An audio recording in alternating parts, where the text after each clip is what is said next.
Hey, it's Emily. Two quick things before we start. First, Rae took time out of her crazy schedule to meet us at the venue before her show, so if you hear any background noise, no, you don't. Secondly, for all our New York listeners, Not Dead Yet Media will be hosting the Indie Music Network podcast live on June 24th at Keysmith Gallery, located at 170 Forsyth Street from 6:30 to 10 p.m. In our view, the indie scene in New York is back and growing, but not without its challenges. No one has all the answers, but we're bringing together industry people who are committed to supporting indie music and culture, generating ideas to support each other and address the issues, and working together to come up with solutions. You can also check out the latest art exhibit in the gallery, Edie 66, which is a rare video of Andy Warhol's muse and superstar, Edie Sedgwick. There will also be other contemporary photographers of Warhol's time from the factory and a live music performance. You can find tickets on our website at www.notdeadyetmedia.com, and we hope to see you there. I'll be there.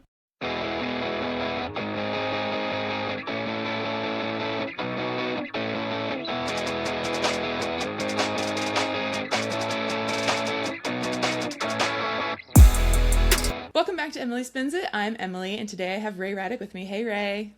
Hey, thank you so much for having me. I've been looking forward to this and meeting you guys.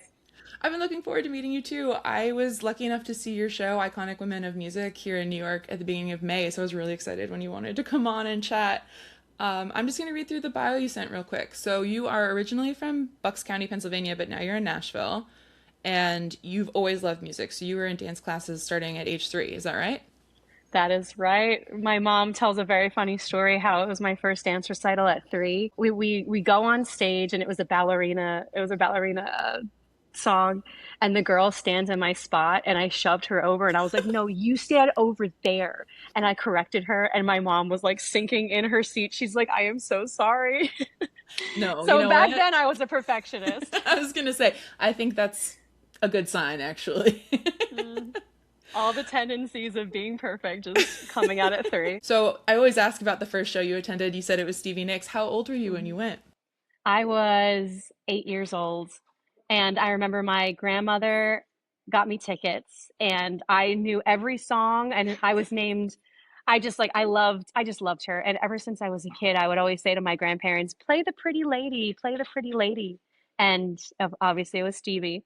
And so when I saw her in person, my grandmother wrote a note and she gave it to the security guard and was like, "This is the first concert she's ever been to. She loves singing and dancing to Stevie Nicks and Fleetwood Mac. Would you please ask Stevie to give her a shout out, or if she would bring her to her dressing room after the show?"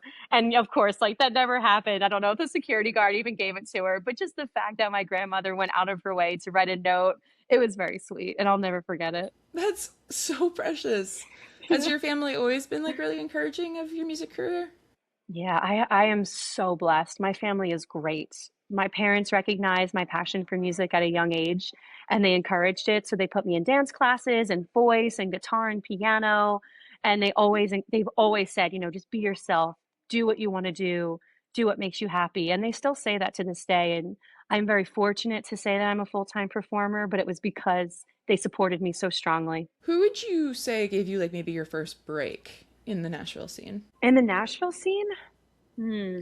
Or anywhere. I mean, we were talking about Nashville, but if you have a different story, that's fine too. Yeah, I guess it's funny because I don't consider myself broken into yet. So it's like, You know well, what? That's fair.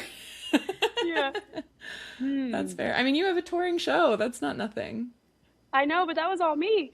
Well, then there you go. You gave yourself your own first break, and Yeah. that's crazy.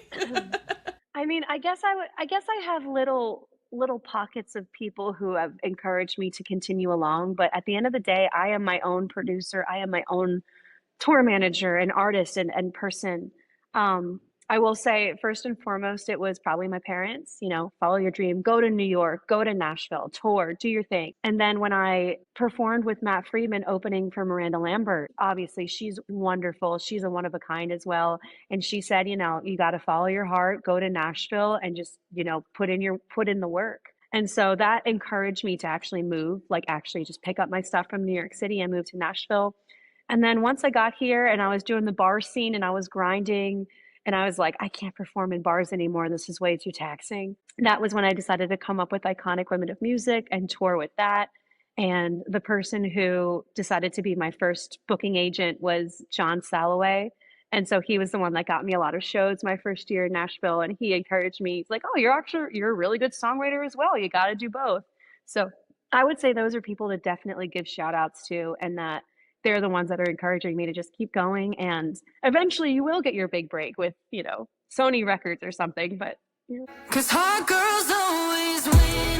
Thanks for listening to Emily Spins It, presented by the Indie Music Network and Not Dead Yet Media. This episode was produced by Heather de Armas and edited by me, Emily Mills. Our intro and outro music is Hot Girls Always Win by Really Blonde.